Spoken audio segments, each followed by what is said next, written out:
All right, what's going on, you guys? Nick here with Nick Strength and Power. I've got a couple of interesting stories for you guys today. Let's start out with a curl story here. Everybody has been getting in on the cheat curl action, and Mariusz Pudzianowski actually is the most recent person to post a cheat curl video. Mariusz is a multiple-time World's Strongest Man champion, winning the World's Strongest Man in 2002, 2003, 2005, 2007, and 2008. Making him a 5-time World's Strongest Man champion. He was quite prolific as a strongman competitor, but after his strongman career in 2009, he would begin MMA and become just as famous for his MMA career with a total of 13 wins, 8 of which were by knockout. Mariusz is a beast, and at 43 years old, it's good to see him still training and still training heavy, and of course, I'm always happy to see someone doing a cheat curl. I hadn't really seen any recent training videos of Mariusz in a while, so it's good to see that he is still training and he's still a monster. I know that in MMA he was about 260 pounds, and in strongman he was over 300. He looks like he's probably still over 260 pounds. He's a pretty big dude. So shout out to Mariusz. Now, next up in the news, following this curl story, we've got another one. Armz Korleone, the notorious Armz Korleone, posted a video that a ton of people have been tagging me in. A 220-pound barbell curl superset, cheat curls with a straight bar. So not your typical 20, 25-pound curl bar, your 45-pound barbell, and of course, two 45-pound plates on each side of the bar.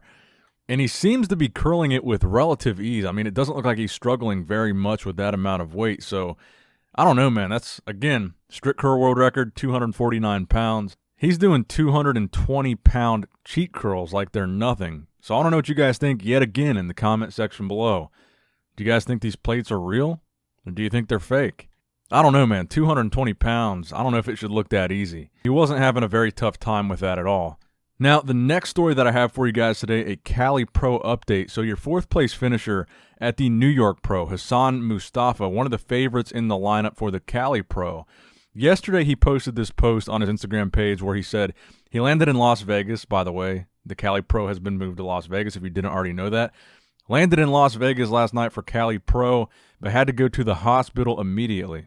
Hemorrhoids are better, but they caused an infection which created an abscess. I'm about to do surgery to clean it so it can heal. I'm still hoping I can do the California Pro. We'll try to convince the doctor to let me leave today so I can make it to the show. It would be devastating to let go of months of hard work, especially now that I'm already in the U.S. Now, he would go on to later delete this post, and then he posted another update today, which was a positive update.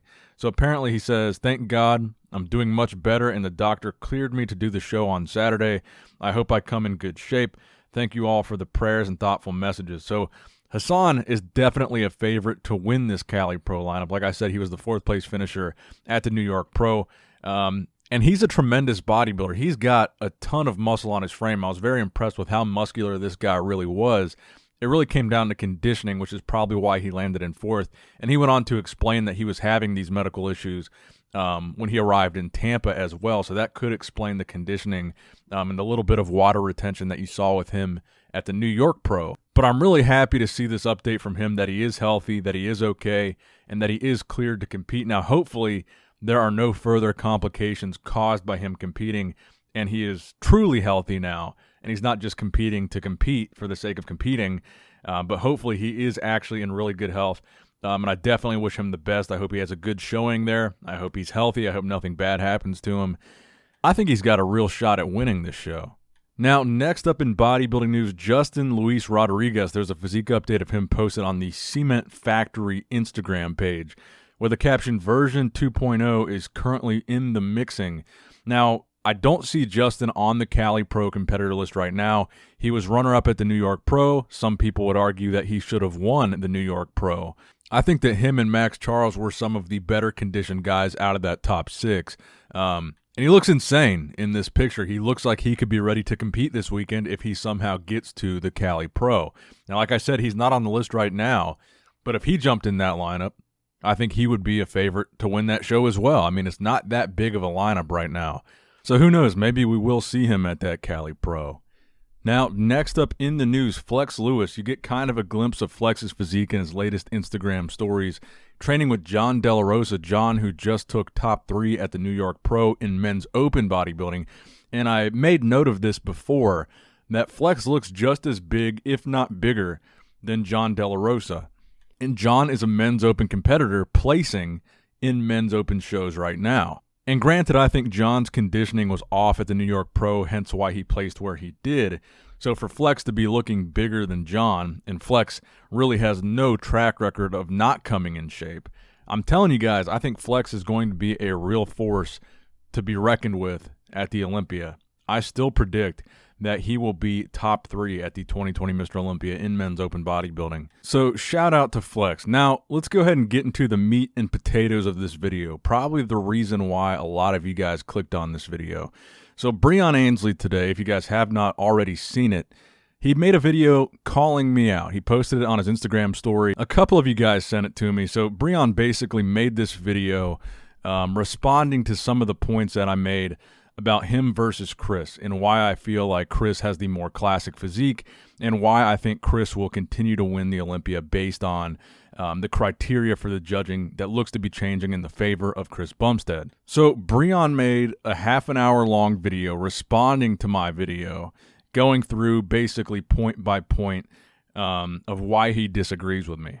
And first of all, I just want to say, I have never said anything disrespectful about Breon. All I've ever said is I think that Chris Bumstead will continue to win from here on out, and that Chris has a more classic physique. So all I did was made a prediction for the Classic Physique Olympia, because I do think Chris has the more classic physique. If we're talking about a bodybuilding competition, Breon would beat him in a straight-up bodybuilding competition, but this is classic physique, which is why Breon and Chris beat George Peterson every year. George Peterson is by far a better bodybuilder than both Breon and Chris, which is why he moved to 212 and quit doing classic, because they kept beating him at the Olympia because they were more classic. It's not about who's the better bodybuilder. So let's get to what Breon said. So basically, I watched a few minutes of this video and I couldn't finish it. And here's why. Because Breon, while he addresses my points, what he also does in this video is he goes on to just like totally try to discredit me and personally attack my channel.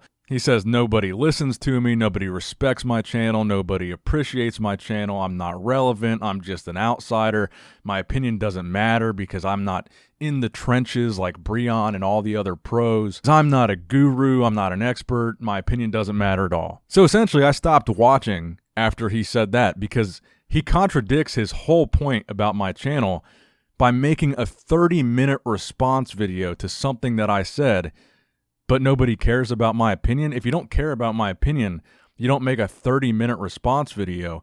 And the thing is, I'm not the only one that's saying this. I've heard Dave Palumbo say the exact same thing, that he thinks that Breon won't beat Chris again. He thinks Chris will continue to win. I've seen videos on the YouTube channels of Breon's former supplement sponsors saying that Breon won't beat Chris again. I'm not the only one saying this.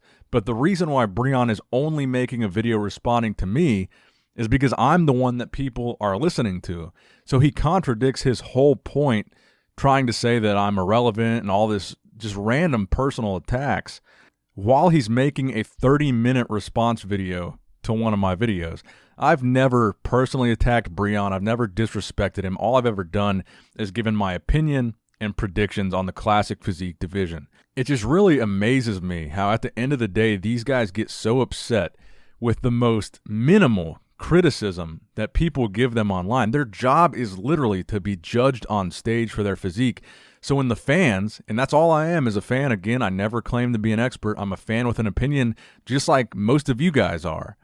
When someone gives an opinion on their physique, they get so upset and feel personally violated and attacked.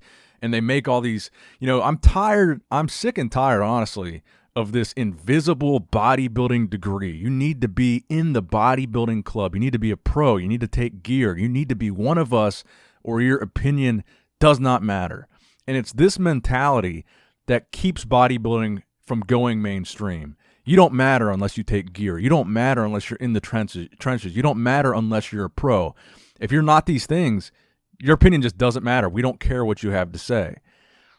And it's funny to me when they say things like this, Because what they don't realize, or they just don't want to admit, is most of the judges at the Olympia, most of the judges in the IFBB, most of the promoters in the IFBB, most of the people that run these shows, the people that run the supplement companies that pay them these contracts, almost none of these people have ever been pro bodybuilders. None of the guys running the Olympia right now have ever stepped on a pro stage. Does that immediately make them not matter?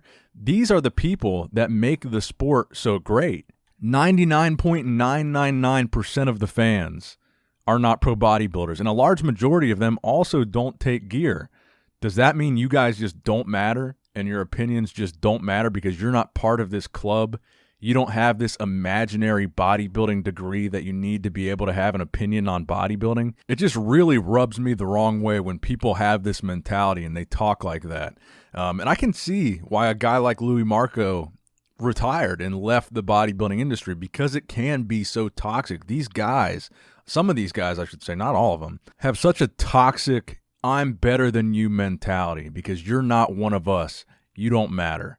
And that's what I saw from Breon in this video, and that's why I stopped watching it. In addition to the fact that most of the points that he was trying to contradict about my video, he contradicted himself and completely misinterpreted what I was trying to say. And I don't have a problem with Breon. I've never disliked the guy. I've never rooted against the guy. I've just predicted that Chris will beat him. That's it. I'm not hating on the guy. I've just made a prediction that I like Chris's physique better in classic physique. That's it. So people were sending me that video that Breon did, asking me for my response. And my response is this: if Breon doesn't like me or doesn't agree with my opinion or doesn't think I have credibility, then just don't watch my stuff. That's the beautiful thing about YouTube. Just don't click my videos. And if I'm not relevant, don't make a 30-minute video about me. And I think also, don't insult my fans. He literally said in his video, nobody appreciates or likes your channel. I think that's an insult to the 900,000 plus people that subscribe to this channel. You're just going to pretend that they don't exist? I mean, bro, come on. So if you guys appreciate my channel, give this video a thumbs up. If you guys like my channel, give this video a thumbs up. Show support for this channel if you like it. And go over to Breon's video and tell him that you appreciate this channel. And let him know that there are people that like it. So that's going to wrap it up for this video today, guys. I know that was kind of a long rant, but I appreciate you guys listening. Please give this video a thumbs up if you enjoyed it. Please subscribe to this channel if you have not subscribed already. I love you guys. I appreciate you guys. And I've always appreciated all of your support. And as always, Nick Strength and Power, signing out.